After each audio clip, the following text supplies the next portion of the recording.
Serangan itu menjadi yang pertama menghantam kawasan tersebut dalam hampir 1 bulan terakhir. Sejumlah media mengutip pernyataan Perdana Menteri Israel Benjamin Netanyahu yang menyebut pasukan militer Israel menargetkan komandan pasukan Ratuan Hizbullah yang menurut sejumlah sumber diidentifikasi sebagai Malek Balut.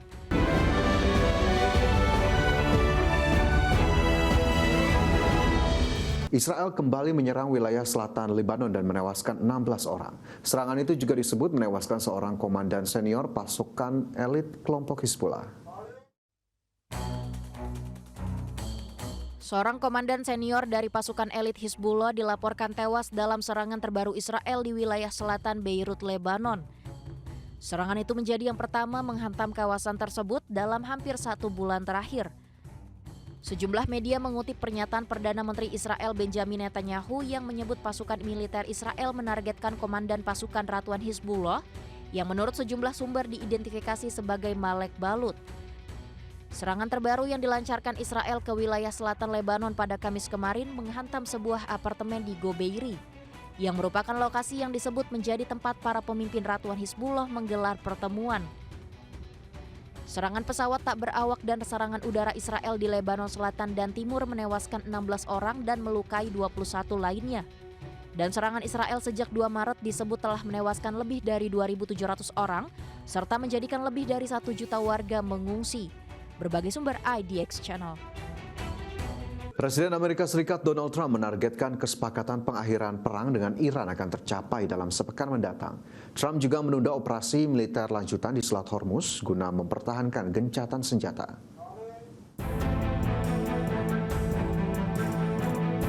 Presiden Amerika Serikat Donald Trump dalam sebuah perbincangan dengan media lokal Amerika Serikat menyebut dirinya menargetkan kesepakatan terbaru soal pengakhiran perang dengan Iran akan tercapai dalam sepekan mendatang.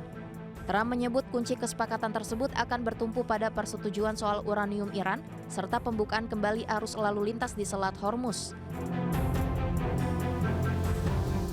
Trump juga kembali mengatakan Iran ingin bernegosiasi dan membuat kesepakatan untuk mengakhiri perang, di mana perundingan lanjutan mungkin akan dilakukan di Islamabad atau Jenewa, dan selama periode itu pembatasan pelayaran Iran dan blokade laut di Selat Hormuz akan dilonggarkan secara bertahap. Pembicaraan damai antara Amerika Serikat dengan Iran sejak gencatan senjata pada 8 April belum kunjung membuahkan hasil, di mana kedua pihak terus memperpanjang gencatan senjata hingga pada akhirnya memperpanjang gencatan senjata tanpa batas waktu.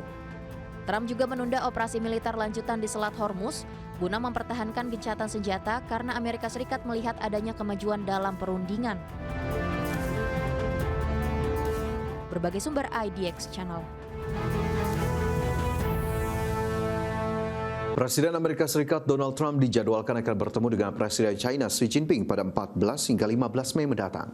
Salah satu materi pembahasan dalam pertemuan tersebut yakni terkait konflik di Iran.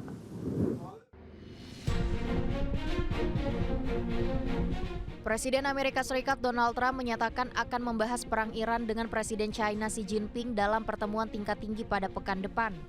Trump juga menyatakan masih berupaya meredam ketegangan akibat konflik antara Amerika Serikat dan Iran. Trump dan Xi Jinping dijadwalkan bertemu di Beijing pada 14 hingga 15 Mei mendatang.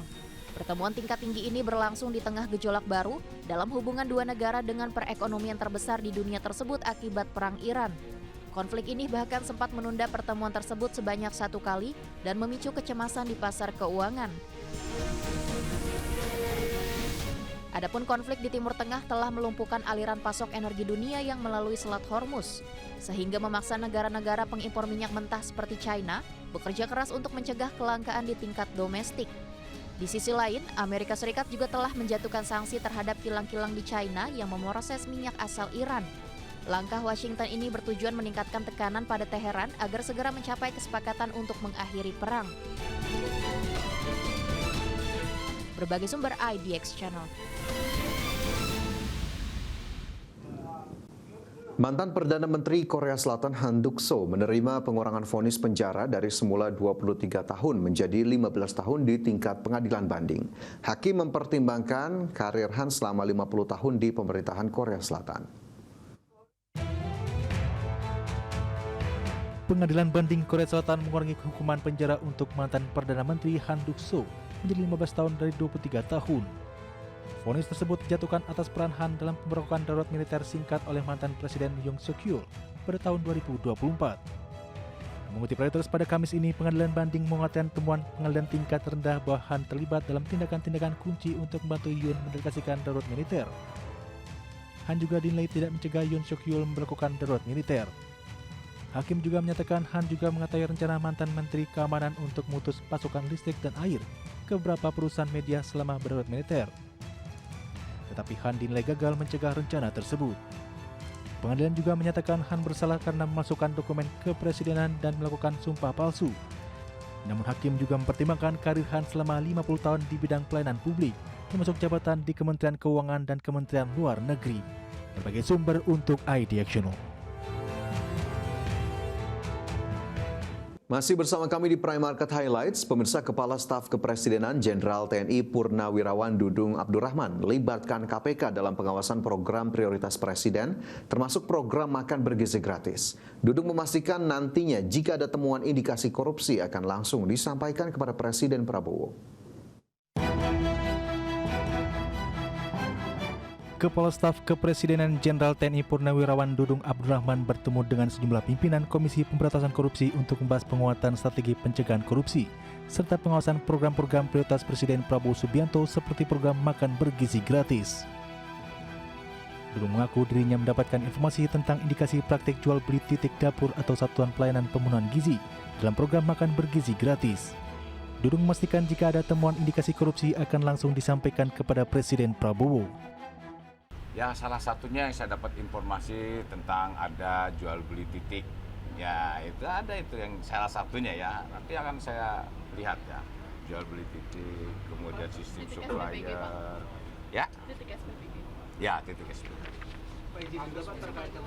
Titik dapur ya. Titik.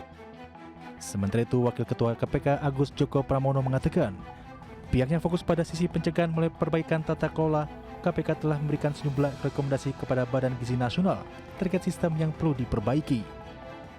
Ya, kita dalam positioning pencegahan, banyak hal-hal yang memang bisa dilihat dari governance-nya kita coba awasi, dan kemudian sistem-sistem yang selama ini kurang berjalan kita sudah berikan masukan. Rekomendasi sudah diberikan kepada Kepala BGN sahabat ini, dan kita menunggu tindak lanjut itu. Dalam pertemuan tersebut, sejumlah pimpinan KPK yang hadir diantaranya Wakil Ketua KPK Agus Joko Pramono, Deputi Bidang Pencegahan dan Monitoring Aminuddin, Koordinator Harian Stranas PK KPK Sari Anggreni, dan Koordinator Harian Stranas PK KPK Didik Mulyanto. Tim Liputan ID Actiono.